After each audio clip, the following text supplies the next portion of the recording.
जब गांव सरकार का एजेंडा जब लागू होगा तो गांव में पूरी तरीके से पारदर्शिता आएगी। गांव का जो पैसा होता है लूटता है, वो सिर्फ प्रधान ही नहीं लूटता है। ये सच्चाई है कि प्रधान सिर्फ बदनाम होता है। पैसा लूटने के लिए उसमें एडीओ हैं, बीडीओ हैं, सेक्रेटरी है, जेई है, मेई है, बाबू है, सीटीओ है, केवन पर यहाँ से ऊपर से नीचे तक ये भ्रष्टाचार की जो कतारें हैं, ये सारे लोग परसेंटेज उसमें अपना खाते हैं। इस साल भी पोखरी खुदवाओ, फिर अगली साल भी पोखरी खुदवाओ, फिर अगली साल भी खुदवाओ। मैंने 5 साल में हमेशा उसको खुदवाते रहो और पोखरी जस की तरह वैसे ही पड़ी रह जाती है। उसका न तो निरीक्षण हो पाता है, न उसकी गहराई हो पाती है। बस खाली वो कागजों में बन करके पैसे का भ्रष्टाचार अधिकारी कर्मचारी मिलकर करवा रहे हैं। एक पैसा किसी कर्मचारी की, अधिकारी की हिम्मत नहीं है कि वो कमीशन सुखंदर नगर ग्राम पंचायत से वो खा ले। कहीं किसी प्रकार का कोई भ्रष्टाचार नहीं होगा। जनता बिना तनाव मुक्त होकर के ग्राम सचिवालय में आएगी, अपना हर काम सीना तान करके अपना करेगी। किसी से जुगाड़ लगाने की जरूरत नहीं है। नमस्कार, मैं हूं आदर्श श्रीवास्तव। आप देख रहे हैं यूपी न्यूज लाइव। मेरे साथ मौजूद हैं प्रदेश महासचिव भारत परिषद की बिच्छू यादव जी। हम इनसे जानेंगे गांव सरकार को लेकर क्या तैयारी है, गांव सरकार का अनुमोदन करते रहे हैं और उसके बाद ये खुद ही प्रधान का चुनाव लड़ रहे हैं। हम इनसे जानेंगे क्या इनका उद्देश्य है प्रधान का चुनाव लड़ना। बिच्छू यादव जी, अब देखिए, ग्राम पंचायत का चुनाव सामने है और काफ़ी दिनों से, आज 20 साल से हम लोग गांव सरकार का मुद्दा लेकर के पूरे प्रदेश में एक आंदोलन चला रहे हैं कि गांव सरकार बने, जो संविधान के तहत है। लेकिन वह चीज़ें अब तक लागू नहीं हो पा रही हैं।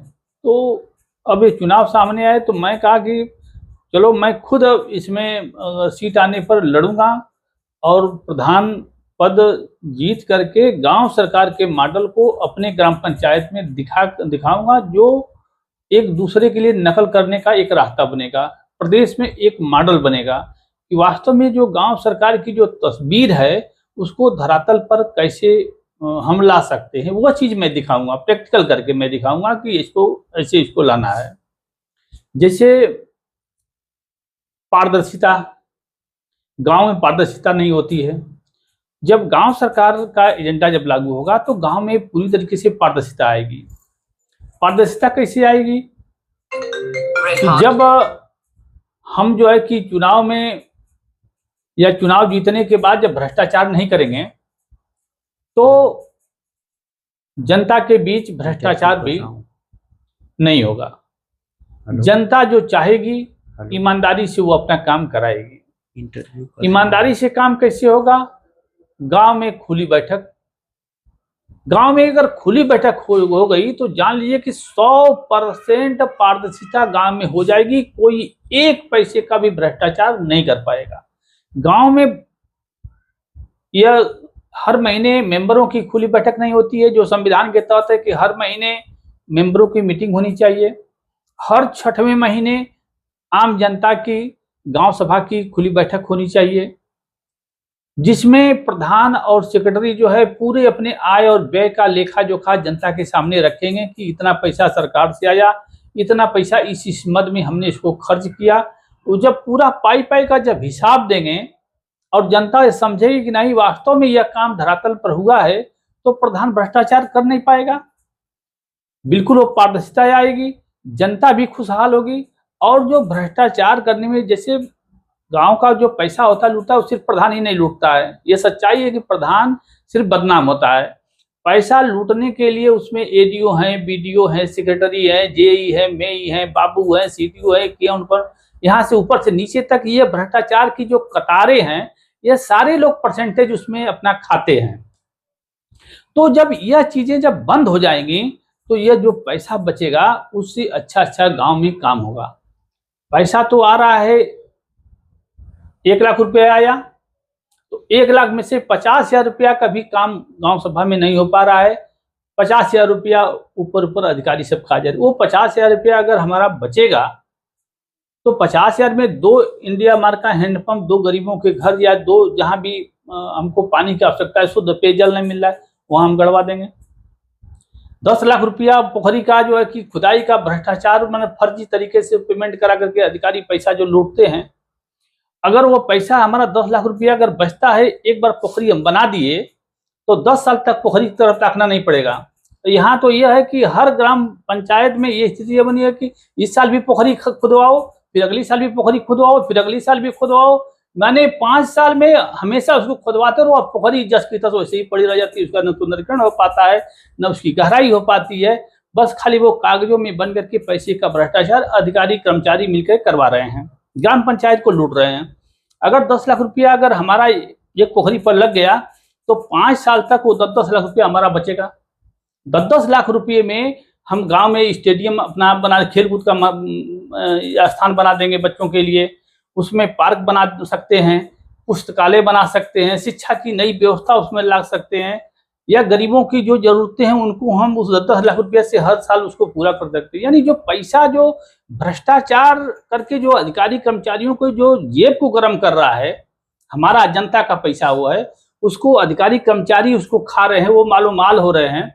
वो पैसा जब बचेगा हमारे गांव में तो हमारे गांव में विकास होगा। बचेगा कैसे? कि जब तक पारदर्शिता नहीं आएगी, और पारदर्शिता कैसे आएगी? खुली बैठक से आएगी। यही चीजें किसी ग्राम पंचायत में अधिकारी कर्मचारी नहीं होने देते हैं, न तो गांव की सरकार हमारी उस तरीके की व्यवस्था चल पाती है। मैं खुद का भी ये मान रहा हूँ कि मेरी जो व्यवस्था जब होगी, मैं उस प्रधान पद के कभी जनता ने अगर सौभाग्य से कभी मौका दे दिया तो मैं उस चीज को अपने धरातल पर आऊंगा। एक पैसा किसी कर्मचारी की, अधिकारी की हिम्मत नहीं है कि वो कमीशन सुखमदर नगर ग्राम पंचायत से वो खा ले। जनता के सामने वो निर्णय होगा, जनता जो कहेगी वही विकास होगा। एक पैसा कोई भी फालतू इसमें नहीं होगा। जो सही चीज है, न्याय होगा उसमें। तमाम तरह की जो व्यवस्थाएं दी गई हैं कि ग्राम पंचायतों में यह बनेगा, उसमें पुस्तकालय बनेगा, उसमें हाट बाजार बनेगी, उसमें पुलिस का कक्ष बनेगा, उसमें कूड़ेदार का कक्ष बनेगा, प्रधान का कक्ष बनेगा, उसमें ग्राम पंचायत का कक्ष बनेगा, एक सचिवालय उसमें बनेगा जिसमें सारे लोग जाएंगे अपनी फरियाद को लेकर के, और लेखपाल और यह सेक्रेटरी हफ्ते में 1 बार या 2 दिन कम से कम उस ग्राम सचिवालय में वो लोग बैठेंगे जहाँ जनता अपनी फरियाद को ले जाएगी। पुलिस 1 दिन हफ्ते में बैठेगी जहाँ जनता की गांव की छोटी छोटी समस्याओं को हल करेगी।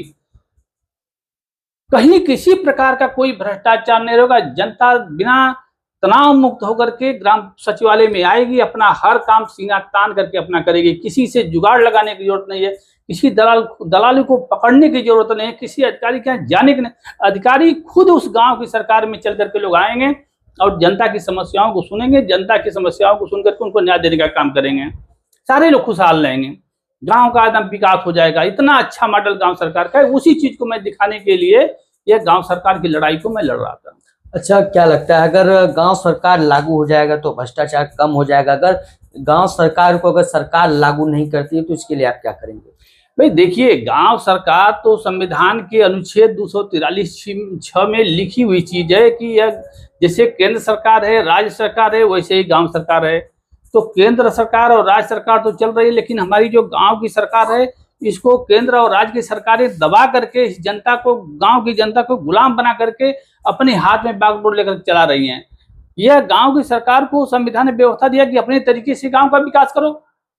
जैसे सपोज आप कर लीजिए कि अभी किसी के गर्मी का मौसम में चल रहा है, किसी के मंडई में आग लग गई। मान लीजिए उसके पास मंडईया है, उसके पास पक्का मकान नहीं है, मंडई में आग लग गई, सारा चीज उसका जल गया, कहीं रहने के लिए व्यवस्था नहीं, तड़तड़ाती धूप हो रही है। तो उस समय जो है ग्राम प्रधान क्या करेगा? ग्राम प्रधान उसके घर पर जाएगा और उससे संतोष करिए, जब भी आपको आवास आएगा मैं पहले नंबर पर आपको आवास दे दूंगा। सरकार जब भी आवास की व्यवस्था करेगी मैं सबसे पहले आवास आपको दे दूंगा, मैं आपका नाम नोट कर ले रहा हूं। लेकिन प्रधान के पास यह पावर नहीं है कि हम उसको तत्काल उसको एक आवास दे दें, क्योंकि उसके पास छत नहीं है। अब वो रहेगा कहीं, कहाँ रहेगा? तो अब उसकी समस्याएं हैं, लेकिन समस्याओं को जान करके यह प्रधान मजबूर है। इसकी प्रधान की जो लगाम है, जो उसकी बागडोर है, यह राज्य की सरकार अपने हाथ में रखी हुई है। राज्य की सरकार जब देगी तब उस गरीब आदमी को आवास मिलेगा, प्रधान उसको दे पाएगा। हम जो व्यवस्था लाने, गांव सरकार की व्यवस्था जो लाने की बात कर रहे हैं, इसमें यह व्यवस्था है कि उसमें जो पंचायती राज एक्ट की धारा जो 15 है, उस धारा 15 को सरकार समाप्त करेगी, गांव सरकार लागू होगी और ग्राम पंचायतें अपने पूर्ण अधिकार में आ जाएंगी। अब सरकार से पूछने की जरूरत हमको नहीं है कि इस आदमी को घर जल गया है, इसको आवास आप साल भर में देंगे, 2 साल में, 5 साल में, नहीं। उसको आज आवास उसका जल गया है, आवास नहीं है, मंडी जल गई है, उसको 2 लाख रुपये का चेक काट के आज दिए, कल से उसका काम चालू हो गया। वृद्धा विधवा पेंशन में जो है किसी का आदमी मर गया, विधवा हो गई, अब पेंशन के लिए 6-6 महीने, साल भर उसको ये करना पड़ता है सरकार के, ये भरो फार्म, वो भरो, ये करो, वो करो, सत्यापित करो, यहाँ जोड़ो, वहां दौड़ो, आदमी परेशान हो रहा है। अरे भाई, उसका आदमी मर गया, हम गांव के हैं, मैं प्रधान हूं, मैं जानता हूं कि उसकी आदमी मर गया, विधवा हो गई है, वो तुरंत सचिवालय में जाएगी, अपना आधार कार्ड देगी, तुरंत उसका फार्म भरा जाएगा, तुरंत उसका मोहर लगेगा, दूसरे दिन चेक कर उसके खाते में जो है कि अपना 1000 रुपया 2000 रुपया चला गया, महीना उसका चालू हो गया।